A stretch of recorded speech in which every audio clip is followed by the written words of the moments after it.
Welcome everybody to today's topic where we're going to be talking about world debt. If all the countries in the world are in debt, which countries are in credit? Where's all the money going?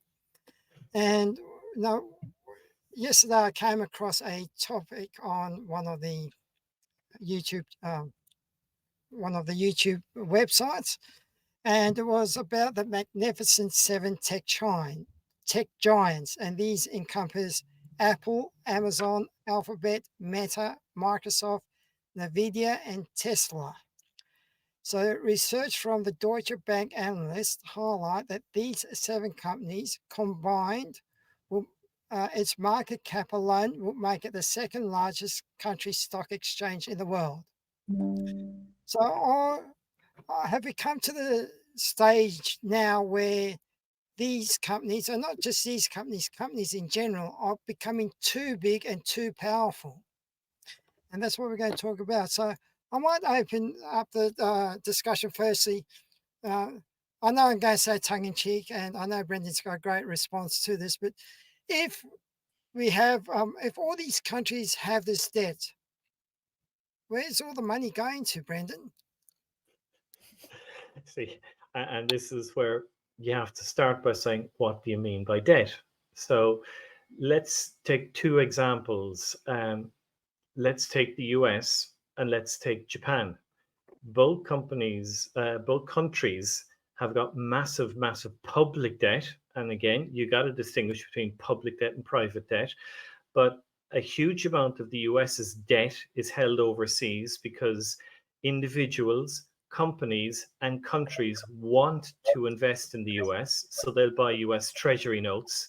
So if I tell you that I'm holding a 10-year US Treasury note, you're going to say, oh, that's really nice. But if someone else says the US actually has a debt to me, you go, that's really bad. So it starts and it depends which angle you're looking from. Now, the difference between the US and Japan is, as I said, a lot, not all, a lot of the US's debt is held outside the US. The majority of Japan's debt, public debt, and we got to distinguish between public and private, I'll repeat that many times, is held within Japan.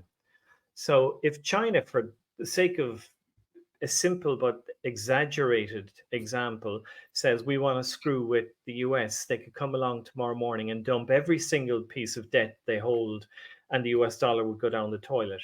But that would hurt China, so they're not about to do it. But no one can do that to Japan. So this is why 1,000 years ago, the merchants in Venice and other Italian cities said, you know what, the Arabs are right. It's really good to have something called double entry bookkeeping. And that sounds really fucking boring, but you've got to look at two sides of every transaction. And debt is debt to one person, but it's an asset to another. So every single bank in the history of the world is a massive, massive, massive, massive debtor because they actually hold the money that we put into them. And you've got to actually look at the individual case, the actual quality of the debt, the length of the debt, as in the maturity of that debt, the interest rate involved, the recoverability of that, and so many other things. So debt is not good or bad. Debt depends on the circumstances as to how you look at the whole thing. So does that kind of make sense as a crude overview?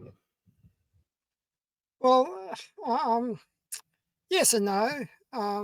Maybe I'll throw over to Peter, but no, the debt that we have, the countries have, right? Basically, and Peter might know this better than anyone else, right? But when a country wants some debt or wants to create more debt, it will go to its Reserve Bank or the Reserve Bank of Australia or the Federal Reserve, and it will ask the Federal Reserve if it can create some more money. The Federal Reserve says, yes, you can print this money. And then the banks go out and print the money. And what ends up happening is that people have to pay this debt to the Federal Reserve or these banks. And from my knowledge, the Federal Reserve is not actually part of the government. Is that correct, Peter? That's 100% correct. It's the Reserve Bank is the biggest scam ever. Really, it's seriously it is. Like they print money out of nothing and lend it to our country and charge us interest for it. For fuck's sake, we can do it ourselves. We don't need. We can just back it by us as the people, as our for our incomes. We can. We don't have to borrow money off the Federal Reserve. It's just a. It is a big, huge scam. And you forgot to mention the two biggest companies in the world, BlackRock and Vanguard. They're the two mega powers in the structure, if you want to call them that. Like they are just out of control. Like they own pretty well everything. It's yeah, I just really the Reserve Bank frustrates me. There's a really good book by G. Edward Griffin, and it is called The Creature from Jekyll Island. Anyone wants to know about the Federal Reserve, do themselves a favour and read that. It's a great book. I've read it 3 times. It's one of those books I got to the end and just thought, I'm going to start and read that again. It's a really, really good read. So anyone that wants to know about the Federal Reserve, how it was done, how it was imposed, it lays it all out and it puts all the characters there in front of you. So it's But not. look, please, sorry, Peter, if you don't mind, you're 100% right that the Federal Reserve in the US is a private institution. That ain't the case in Australia.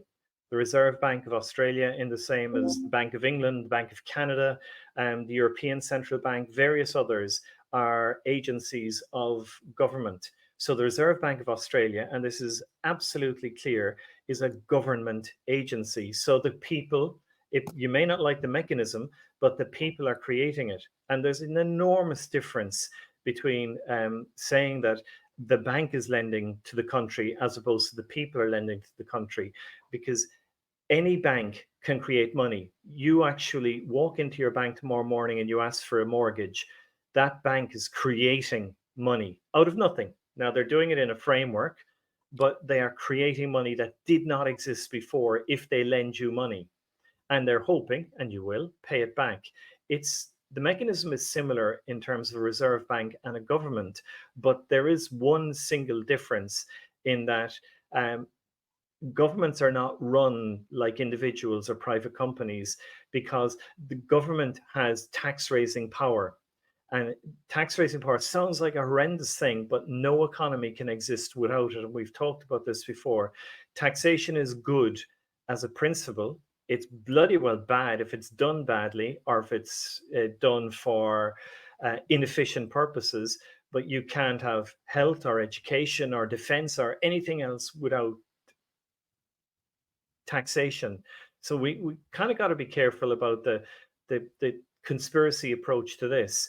Modern economies and what we're doing today, I worked on this fucking stupid project for years called the National Broadband Network, and it's a disaster.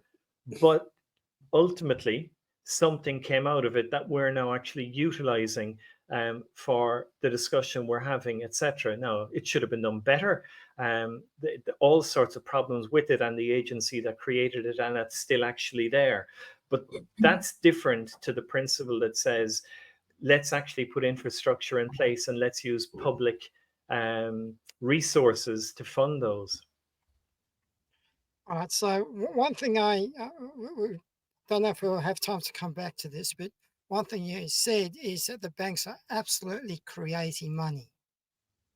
So why do they call it a bank loan? Because loan means lend.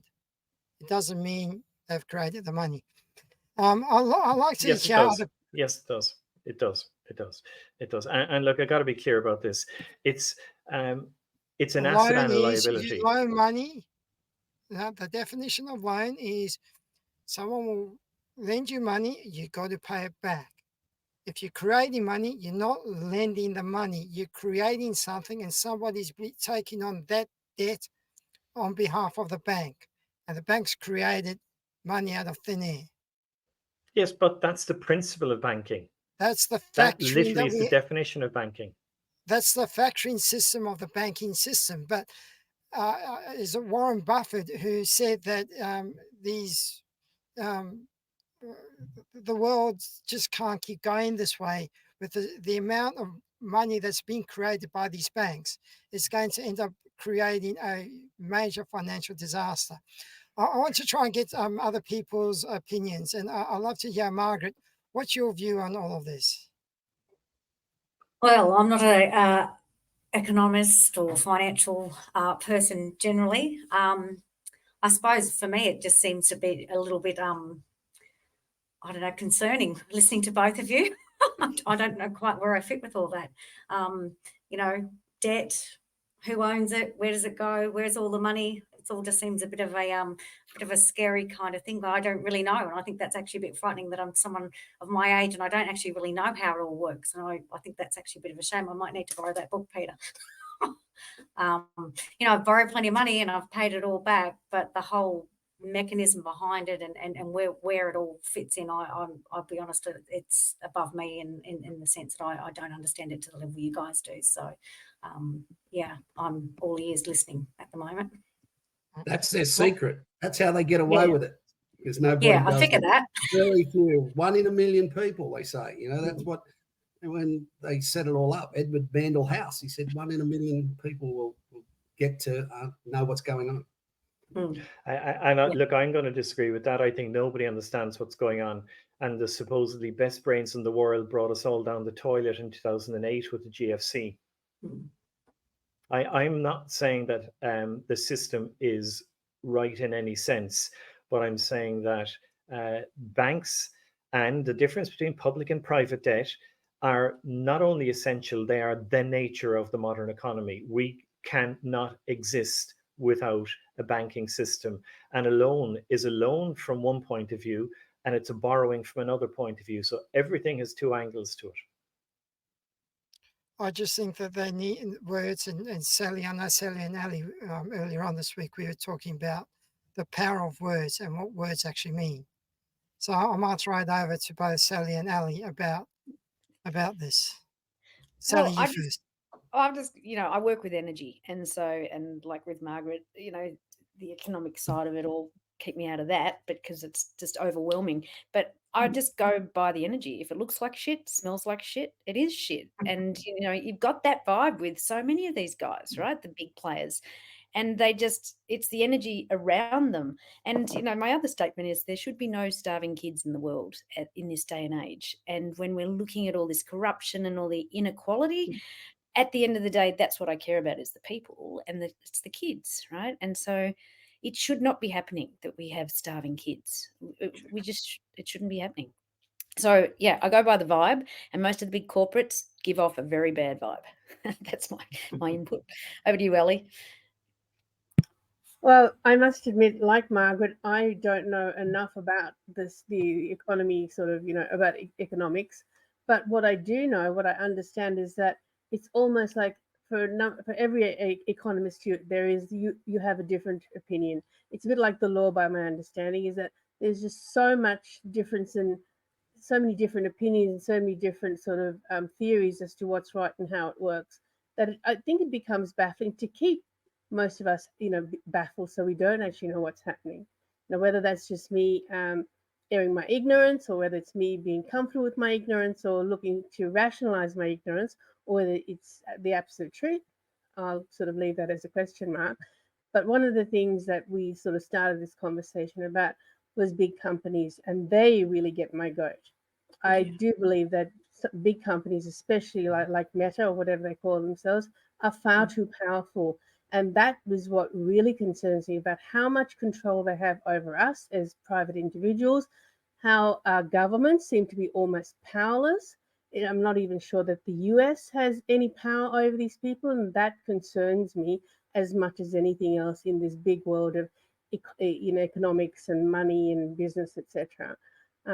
Like Sally said, there should be no starving children in the world. My son is currently in Madagascar because his German girlfriend has got a contract there, because she used to work with the German government for their overseas aid plans and stuff, and so that's where she's there.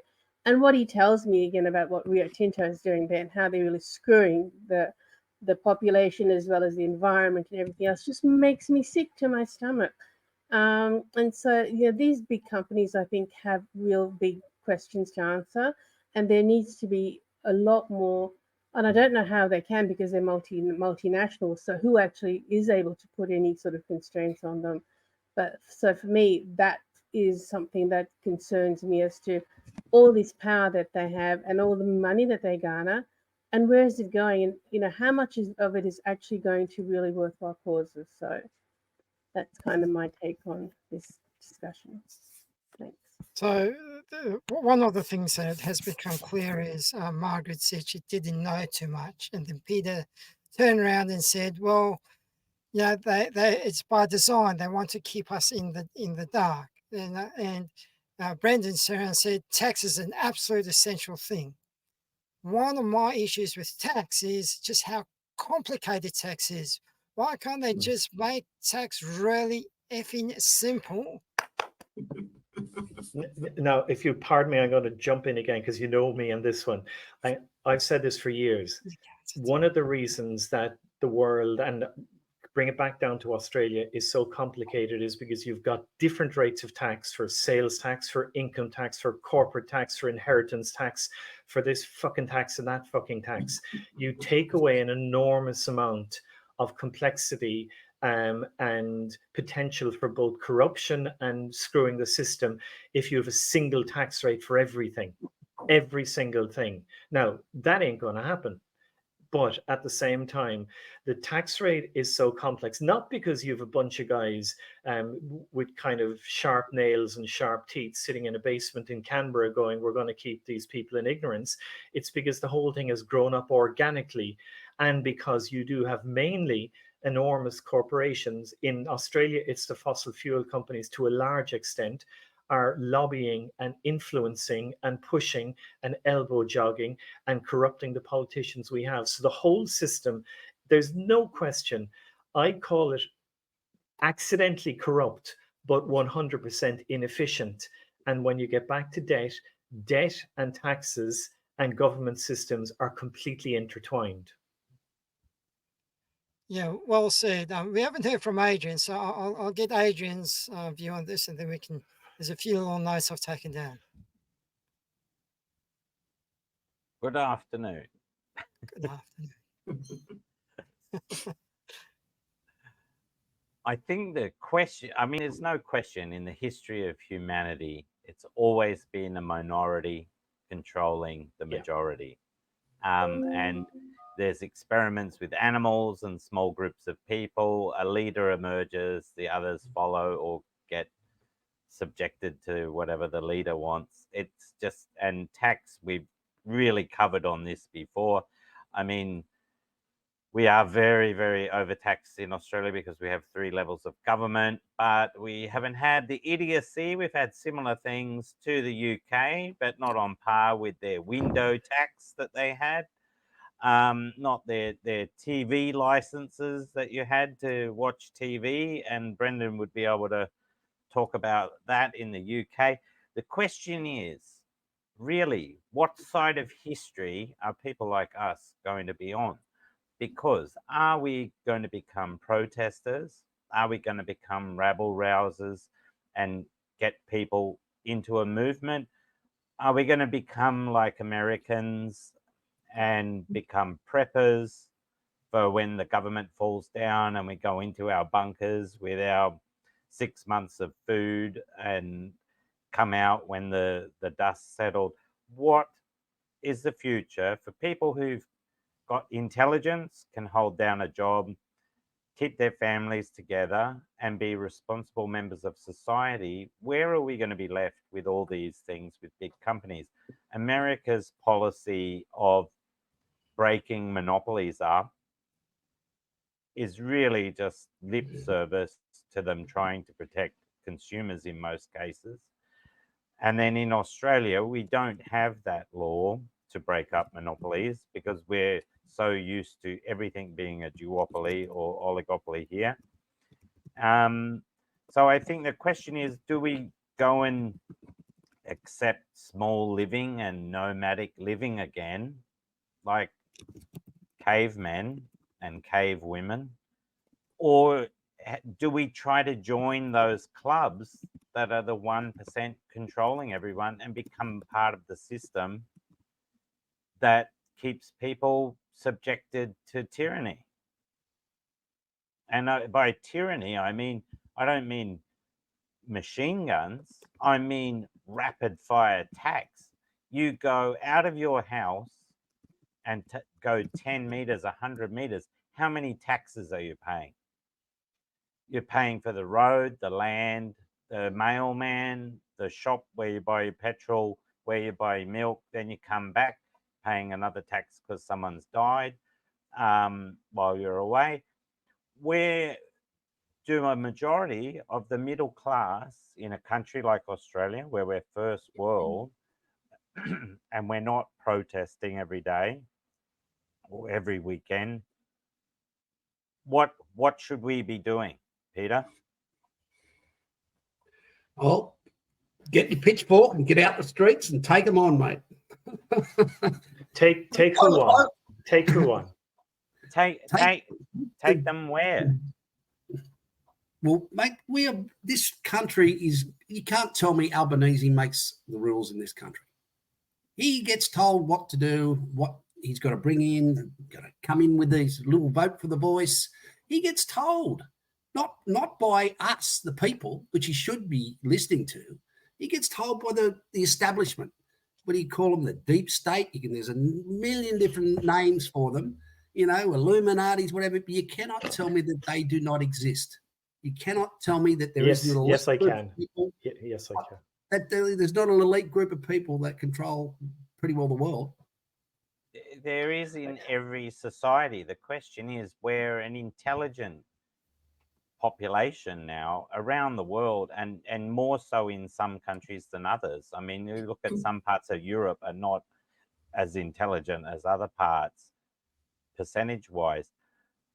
If we go with pitchforks to go after the 1%, I mean, we know the world's controlled by a number of people that could all fit on one bus, basically.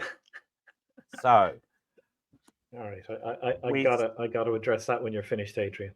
No, I can be finished. I'm looking for an answer here, or I swear I'm going to Chat GPT, and by the end of this webinar, I will have Chat GPT's answer on what's the recommended plan of action. Do you keep doing the same thing, go back to work, try to earn money, or should we just run away and become nomads? Look, okay, let's get the Illuminati out of the way for a start. I think the economically technical term for that is bollocks. Okay. If the Illuminati ever did run the world, they've made a particularly bad job from their own point of view. Because while you might say that chaos does give opportunity for individuals, you know what the other thing that they'll say, and let's use two probably most remarkable revolutions in relatively modern times, the French Revolution and the Russian Revolution. The rebellion, the revolution always eats its children, every single one of them. And Robespierre and what's his face, who was killed in Mexico. There are so many millions of examples. So this idea that you've got a cabal, which is a word that has smacks of certain races and ethnicities as well running the world, is complete and utter bollocks because they've made such a bad job of it. No one's in control. The point about humanity is that we're so inefficient. We can't even cut our nails without scratching our fingers.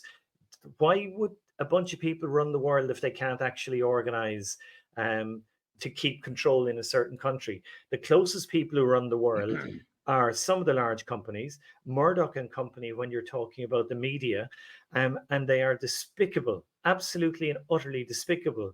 But in terms of the control they exercise, they pale beside some historical examples. And the two most successful, richest, most evil companies in the history of the world were the Dutch East Indies Company and the British East Indies Companies. And those actually had their own armies and did actually kill millions and millions and millions of people. And for all this stupid argument that Australia is corrupt and should be brought down with pitchforks, we are still the envy of the world in this country. And there's half a dozen other countries you could put in the same bracket. But at the same time, anybody who's ever been to Madagascar is a good example. I haven't been there, but I'm well aware of what happens in places like that. Mongolia, Russia, Syria, you can keep naming every continent. Europe, you know, you want to walk into Italy and you actually look at the corruption and the organized crime that exists from top to bottom, and they admit it. The smallest country in the world, the Vatican City, possibly the most corrupt organization and country and religion in the history of the world. And I am ranting now, but the Illuminati, give me a break. It's an excuse to actually get away from the reality that we're inefficient. Rant over. All right. So what do we want 100%. to do? Let me come back at that. 100% about the Vatican. I couldn't agree more with you. But mate, it goes back to, I noticed you mentioned there about the Roman Empire. It goes back so far. It's entrenched so deep, and that I say that my belief is there is a group. What do you think about the World Economic Forum and all the powerful groups? Who do you think controls all them? Well, let's Who actually gives Klaus Schwab's orders? Well, what I'd love to do is I'd love to hear, like, we've got a very masculine point of view. I'd love to hear a little bit about what the women think about this. You know, we're talking, one thing Brendan said is that Australia is, did you say it's corrupt or not corrupt? Not corrupt. Yes, of course there's corruption here, but corruption is on a spectrum. Yeah. Okay. So let's share. I'll start with Margaret first, right? Now we've been talking. Sorry, Margaret, but It's all right. we've been talking about monopolies. We've been talking about these companies that are perhaps too powerful. We've been talking about corruption and all of these things. Now let's get the female perspective. What's your view on all of this? Look, I believe obviously there's corruption everywhere. I don't think Australia's as corrupt as other nations, and in that regard, I think we're a bit more moderate here in that way. Big companies, the monopoly they've got on multiple things, whether it's from energy, telecom, or your supermarkets and all that, it's concerning as a consumer. Like, what choice have you got? How do you change it? I don't know. But I do feel like we're getting less and less choice and less options because of it. And the end result of that is that we're all just paying more money. Everything just keeps going up, and there seems to be no control of it. Like, electricity, things like that. We sell off our grid, and someone overseas buys it. And funny, look now, how many years later, how much more we're paying for our energy. I don't know what the percentage is, but it's huge. I'm paying over $350 to $400 a month to power my house, and I'm not doing anything flash. I'm not running the air conditioning all the time. I'm not home during the day. Hardly anyone's home during the day. So, that's just my family. Okay, there's 6 or 5 of us in the house, but, we're not there all the time. It's not like we're consuming a lot, and I'm mindful of it. I don't run the dryer very much, so it's like things like that you have no control over, and everything just keeps building. And then there's big corporations, everything goes up. They're watching what we're doing, watching what we're consuming, all the meta stuff. That's concerning. You look up one thing and next minute you're bombarded with advertisement and all sorts of things. It's like, how, it's kind of like your privacy, your everything about you. It feels like it's a public kind of space now. Everything you do. So it is concerning. I don't know what the answer is, but it's concerning. And like you say, these big companies are taking over, and feel like I'm a passenger along the way with it. So if what you've been saying about all of these things, Margaret, I'm going to throw this out. Is it a world that's been set up by men, and have men had too much influence on the state of the world? Who are you asking? I'm asking you, I'm asking Sally, and I'm asking Ali. Yeah, I think so. I think there's some truth in that. I don't think it's entirely responsible for it, but I do feel that there's got to be some of it that's sort of, yeah, I do. I feel that's, there's a way, a system, it's always been done a particular way. There's a process, and the building and the growing and the thing and gaining more wealth is a driving force generally. And because obviously a lot of them are run by men and being developed by men and processes developed by men, I suppose that is got to be a bit of a driving force to the nature of how things operate, I suppose, in general. All right, Sally. Well, I just feel that we're in the winds of change and that we're on a trajectory of implosion, right? And I do that's just it's not sustainable. And I think as we're going through this shift, right, things will change. And this is very much a year of truth being revealed. And I think more and more of the underhandedness will start to come to light. And stick to the light, and you'll be right, right? And yeah, with that, I'll hand over to you, Ali. Thanks, Al. Oh, so much to think about there. So obviously we've been patriarchal societies for most of the Western world for a long time. I do believe that does have or that does bring with it some restrictions and some limitations in the way this has all been set up very kind of hierarchically. And I think, but that's also a function of capitalism. Fortunately, in Australia, our capitalism isn't as bloody over the top as it is in America. Not wanting to be yank bashing, but just my point of view. But the other thing, mind you, the other extreme of communism, I don't think is necessarily the right sort of system either, by my opinion. There's something else I was going to say that I've lost. It's gone out of my head. But where we would talk, I was going to talk about government. And I think in Australia, particularly living in Canberra, that, everything is so government focused here. And it's really interesting. So having watched the whole the third of the Total Control series that has been on the ABC for over the last little while, it's absolutely, I was absolutely gobsmacked. I mean, I thought I was kind of fairly aware of the stuff that was going on, but it really opened up the whole window of how corrupt our politicians are.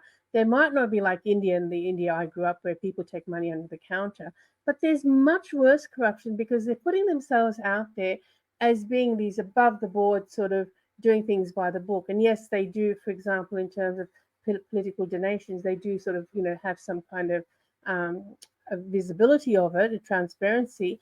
But there's so much other stuff that they have now sort of shrouded in sort of secrecy because they're the ones who make the rules. So there's a lot of corruption that goes on that we're not really aware of. And Brendan was talking about lobbyists. Now, again, fortunately, we are not as susceptible to lobbyists here, our government, as compared to America, taking the NRA as one, right? Well, from my understanding, and I guess because we're a much smaller fish, it's a much smaller pond as well. So the scope for that is also smaller.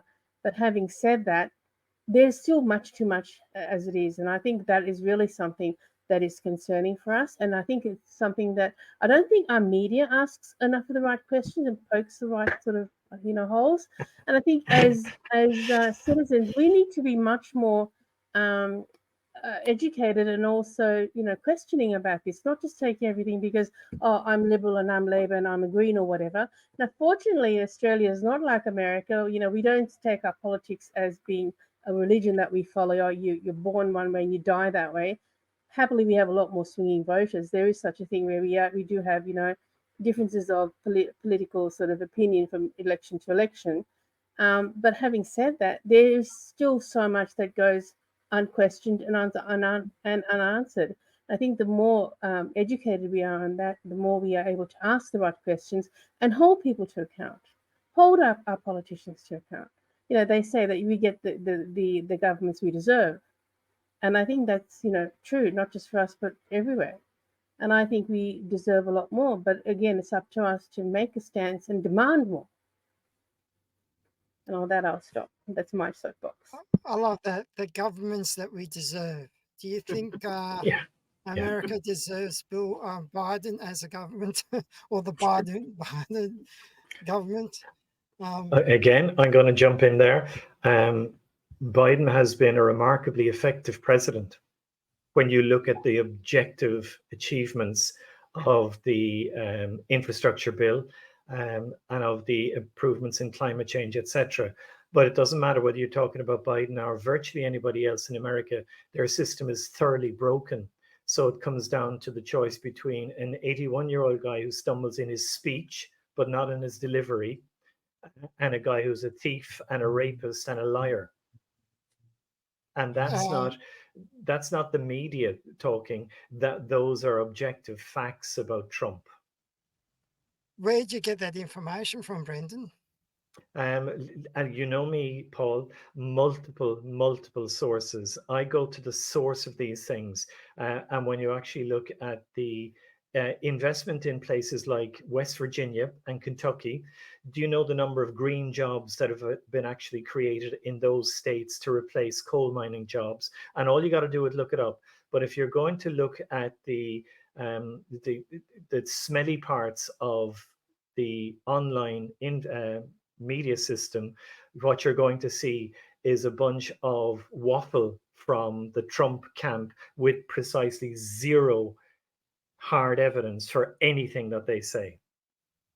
Peter, what do you have to say about that? I don't know if you've seen what's going on at the border in Mexico. The amount What's of people got that to do with economics? What has that to do with economics? You're talking Biden's doing a good job, for God's sake. He's fucking letting them flood through like it is disgraceful. Do you pay any attention to what happens in the US Congress? The actual the House of Representatives, the Democrats and the Democrat Senate actually put a bill which gave Republicans every single thing that they asked for at the border. Trump publicly said, no, you can't pass that because I want the border to be an issue. So what the Republicans asked for, they got, and then they wouldn't vote for it so that they could play politics. This is really easy stuff for anybody who cares to look at the reality there. It's really easy. If you care not to look at the reality, yes, you'll find people with pointy hats in every corner. Well, one of the things that you kept mentioning throughout this, Brendan, and Alison backed you up on this, is the media, the Murdoch media, perhaps being too powerful and perhaps not reporting the news accurately, probably reporting it to benefit them as an organisation. So with that, what I might do is I might just leave it there. And you don't need to. I should remind and thank you all. You are not, because we broadcast this, you are the media. And we are speaking about it with an interpretation that you're not going to get from mass media, and you're not going to get it from fringe media either. We're the middle ground. We've got some fringe here and we've got some mainstream, but this is real people. We are all working hard to feed our families, and we are not causing trouble to the rest of society by doing it. And that's a majority of the people around the world. What the question is, I mean, America has lobbyists. We have big lobbyists too. And it's not just the resource people taking stuff out of the ground. We have lobbyists for people of all different kinds of minorities, whether they've got disabilities, whether it's children, whether it's, battered women and mothers. We have lobbyists in Canberra for all of these issues, which they probably don't have as much of in America. In America, it's more lobbying on behalf of particular companies that could be in any industry, not just resources. So what I want to do is I just want to read out the chat, or maybe I get Alison to read out the chat since she started it. What did you write, what is in that chat? Why are we talking about bullets here? Please don't get me in trouble by reading out what I wrote just now, Alison. I said Murdoch is scum, unscrupulous, unprincipled.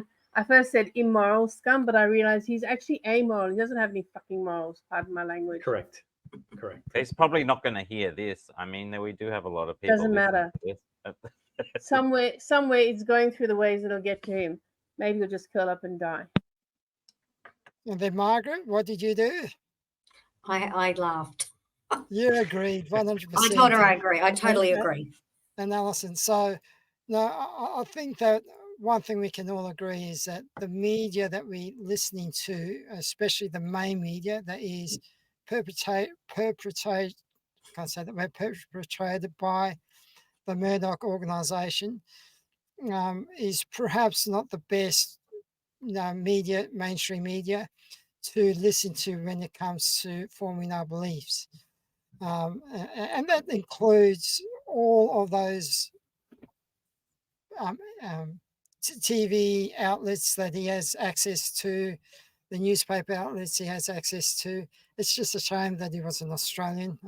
We can send him somewhere else.